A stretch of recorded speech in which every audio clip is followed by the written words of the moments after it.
È vicina a quella nazionale la retribuzione media percepita dalle lavoratrici e dai lavoratori dipendenti veneti nel 2020, anno della pandemia.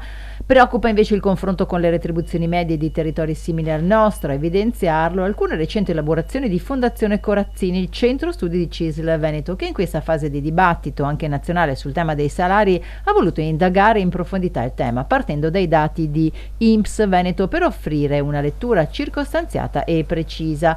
Pur considerando il copioso utilizzo degli ammortizzatori sociali da una delle regioni di maggior traino del paese, ci si sarebbero aspettate senz'altro retribuzioni sensibilmente maggiori alla media, tanto più in una fase in cui le imprese hanno bisogno di attrarre o trattenere le migliori competenze per competere su un mercato globale, ha commentato Gianfranco Refosco, segretario generale di CISL Veneto. Noi abbiamo voluto analizzare gli ultimi dati disponibili dell'INPS, sono i dati del 2020 sulle retribuzioni del Veneto, paragonandole con il resto d'Italia e anche con le regioni limitrofe che hanno un sistema economico e produttivo simile. Cosa ne emerge? Ne emerge che la retribuzione media del Veneto è in linea con quella italiana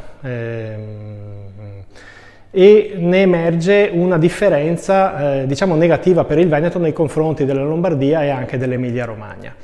Ecco, teniamo presente che il 2020 è stato fortemente condizionato dall'uso della cassa integrazione per il Covid, però restano degli elementi di riflessione. Il nostro sistema economico e produttivo è molto simile a quello di molte parti della Lombardia e dell'Emilia Romagna.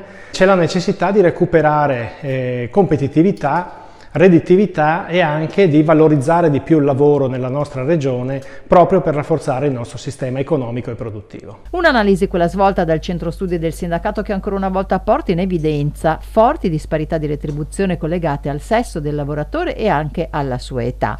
Anche osservando la distribuzione per genere della retribuzione media equivalente è evidente il forte dislivello. Per un lavoratore dipendente maschio è infatti superiore di ben 11.000 euro rispetto a quella di una lavoratrice donna.